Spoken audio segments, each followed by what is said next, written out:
Tetapi ketika menukik dengan pasal 32 ayat 1, dia sendiri sudah mengatakan sebenarnya ada beberapa pertentangan yang sayangnya kita tidak bisa dalami. Misalnya dia mengatakan bahwa dalam pengenaan pasal 32 ayat 1, dokumen apa yang digunakan? Oh, itu dokumen elektronik atau informasi elektronik, kan begitu. Padahal yang diperlihatkan Polda Metro Jaya pada tanggal 15 Desember 2025 adalah Assalamualaikum warahmatullahi wabarakatuh. Waalaikumsalam warahmatullahi wabarakatuh. Kawan-kawan semua, kami mengucapkan terima kasih atas kesediaan kawan-kawan semua, kesetiaan untuk menunggu kami, dan hari ini kita sudah menyelesaikan sebenarnya sidang yang jawab jinawab. Besok tinggal kesimpulan saja, hanya disampaikan, tidak dibacakan lagi. Dan tadi kita tahu bahwa sudah didengarkan keterangan ahli ya dari pihak termohon, dan kami makin firm dengan apa yang kami mohonkan.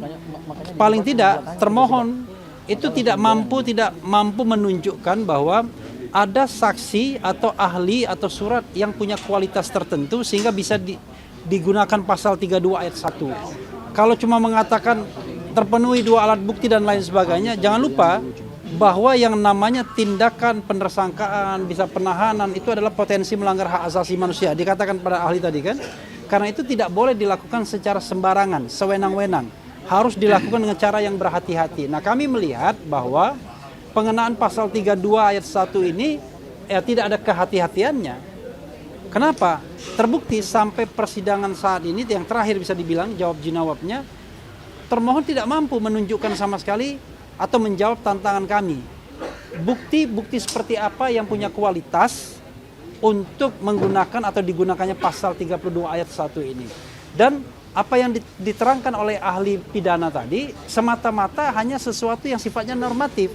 Artinya keterangan ahli tersebut bisa disampaikan di pra-peradilan yang lain juga atau di pengadilan yang lain, karena dia hanya menerangkan norma-norma yang terkait dengan bagaimana KUHP, Kitab Undang-Undang Hukum Acara Pidana itu beroperasi.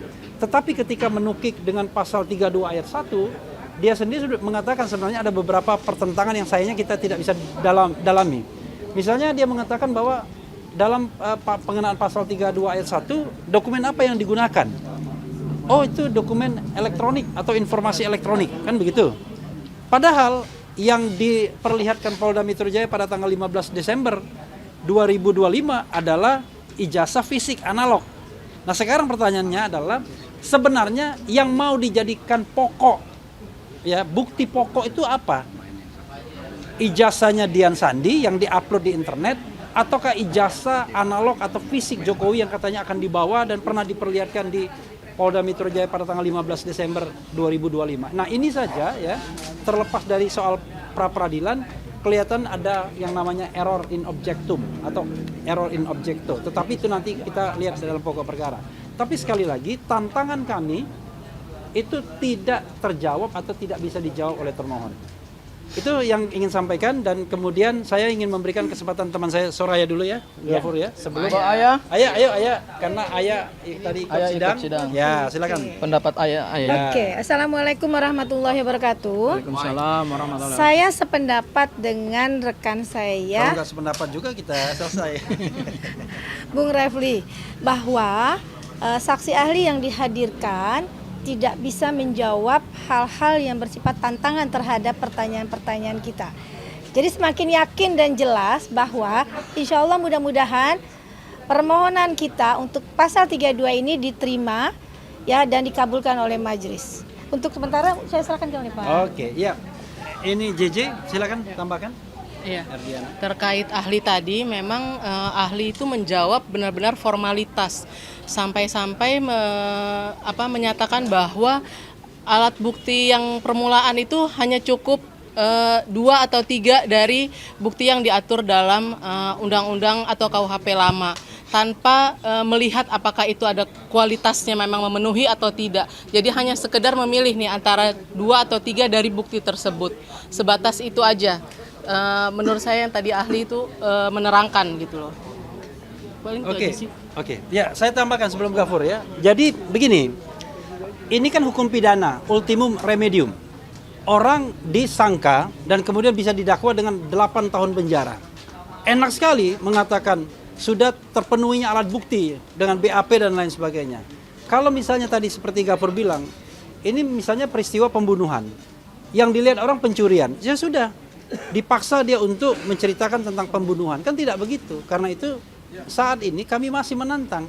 Ada nggak sebenarnya saksi ya yang melihat Mas Roy melakukan perbuatan-perbuatan yang dimaksudkan pasal 32 itu, yaitu merusak dokumen, mengurangi, menambah, mentransmisikan dengan cara mungkin mencuri, menghack dan lain sebagainya. Nggak ada sampai sekarang.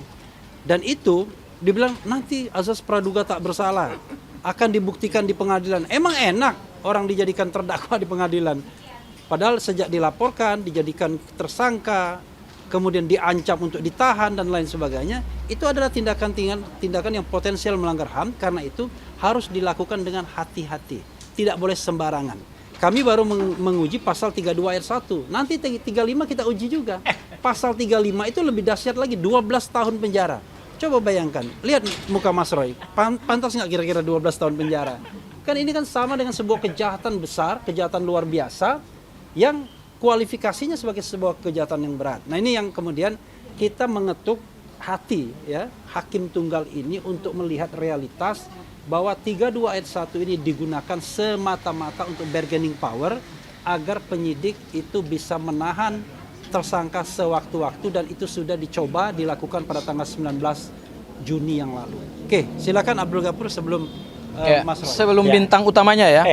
Jadi rekan-rekan media, tadi kita sudah sama-sama menyaksikan dan mendengar keterangan ahli dari termohon yaitu Polda Metro Jaya. Dan dalam 2 sidang pra-peradilan yang kami lakukan dengan termohon tetap Polda Metro Jaya, mereka sama sekali pun tidak pernah menghadirkan saksi. Ya. Nah, yang kami persoalkan di dalam permohonan pra-peradilan ini adalah kami ingin menguji sejauh mana kualitas minimal 2 alat bukti permulaan yang cukup dari Polda Metro Jaya dalam menetapkan Mas Roy sebagai tersangka pasal 32 Undang-Undang ITE yang ancaman pidananya adalah berat, 8 tahun penjara. Ya. Saya evaluasi sedikit bahwa pada saat kami menghadirkan pembuktian saksi-saksi, ada 4 saksi yang kami hadirkan, dan 4 saksi itu adalah 4 saksi yang diperiksa pada pokok perkara itu tidak mengetahui, tidak melihat, tidak mengalami suatu peristiwa yang diduga peristiwa pidana berupa meretas, menghacking, menghilangkan, merusak, memanipulasi data elektronik sehingga data elektronik tersebut tidak bisa lagi diakses. Dan ahli juga yang kemarin kami hadirkan juga telah menerangkan ke Hakim Tunggal pra-peradilan bahwa berdasarkan putusan Mahkamah Konstitusi nomor 21/PUU/Angka-7/2014, maka dalam hal memeriksa setidaknya penetapan tersangka yaitu harus dilihat kualitas minimal 2 alat bukti permulaan yang cukup. Jadi bukan soal banyaknya alat bukti ya. 148 saksi yang diperiksa oleh Polda Metro Jaya itu lebih banyak menerangkan peristiwa pencemaran nama baik dan fitnah, bukan kepada pokok pasal 32 yang ancaman pidananya 8 tahun, dan itu tidak 32 ayat 1 Undang-Undang ITE yang ancamannya 8 tahun dan tidak pernah dihadirkan juga oleh pihak penyidik Polda Metro Jaya. Yang kedua adalah alat bukti surat. Akhirnya tadi terulang kembali pada saat pemeriksaan pembuktian dari ahli termohon pada pra-peradilan pertama, Mas Roy. Ahli jadi juga tadi terjebak di dalam memberikan keterangan alat bukti surat yang berkaitan dengan dokumen elektronik. Tadi kami menjebak ahli di menit-menit terakhir, apakah dokumen elektronik yang masih tersimpan rapi di akun X Dian Sandi, dan kemarin kami tunjukkan secara langsung di hadapan sidang pra-peradilan dan dilihat juga oleh Hakim Tunggal, ternyata masih bisa diakses. Apakah itu adalah alat bukti surat dokumen elektronik yang mengalami kerusakan, mengalami manipulasi, dan apakah kemudian tidak bisa lagi dinyatakan diakses?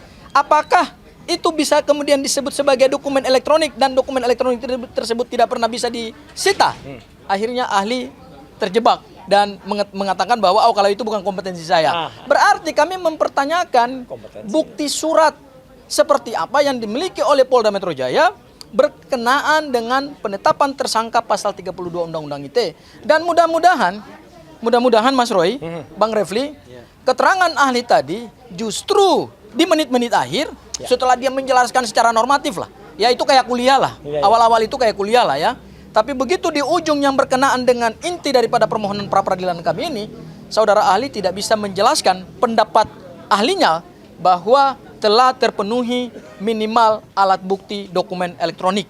Karena dokumen elektronik tersebut tidak pernah mengalami kerusakan, tidak pernah bisa hilang dari ruang cyber karena sampai hari ini masih bisa diakses, dan mudah-mudahan berdasarkan persesuaian bukti, baik keterangan saksi kami, kemudian keterangan ahli kami, dan kemudian keterangan ahli dari Polda Metro Jaya yang menegaskan bahwa alat bukti dokumen elektronik itu tidak pernah bisa dibuktikan dalam persidangan ini, maka mudah-mudahan bisa dikabulkan. Ya, bisa dikabulkan, yaitu menggugurkan pasal 32 Undang-Undang ITE, bukan menggugurkan pokok perkara ya. Ini perlu saya tegaskan dulu ya. Menggugurkan pasal 32 Undang-Undang ITE ayat 1 di dalam surat dakwaan. Sehingga nanti setelah ini kami akan mengajukan kembali permohonan pra-peradilan untuk pasal 35 Undang-Undang ITE karena kami ingin melakukan challenging ya atau mensomir ya termohon secara parsial. Pasal-pasal penetapan tersangka itu kami ingin cicil parsial. Kenapa kami ingin cicil parsial? Karena kami ingin menguji alat bukti permulaan yang cukup itu fokus ya. Jadi kami tidak membuat dalam satu permohonan gado-gado ya, tapi kami akan cicil satu persatu, dan berdasarkan hukum acara pidana yang hari ini berlaku, tidak ada pembatasan terhadap jumlah permohonan pra-peradilan. Mau 1, mau 2, mau 3, bahkan 100 sekalipun, sepanjang objek yang dimohonkan itu tidak nebis in idem, maka tetap dibenarkan secara hukum acara pidana. Ya, barangkali itu saja dari saya, Mas Roy. Terakhir kita serahkan kepada bintang filmnya. Sebelum saya, biar Mas Refli dulu. Jadi kawan-kawan semua ya, media massa, saya memegang sesuatu hal yang akan dijelaskan secara spektakuler oleh Mas Roy. Karena ini adalah sebuah fitnah, sebuah tuduhan, bahkan dilakukan penggalangan. Luar biasa. Penggalangan untuk kemudian membatalkan sesuatu hal. Ya mirip-mirip respon lah ya, anunya apa kasusnya, tuduhannya, tetapi tentu muaranya sangat berbeda. Mas Roy silakan. Oke. Pada saat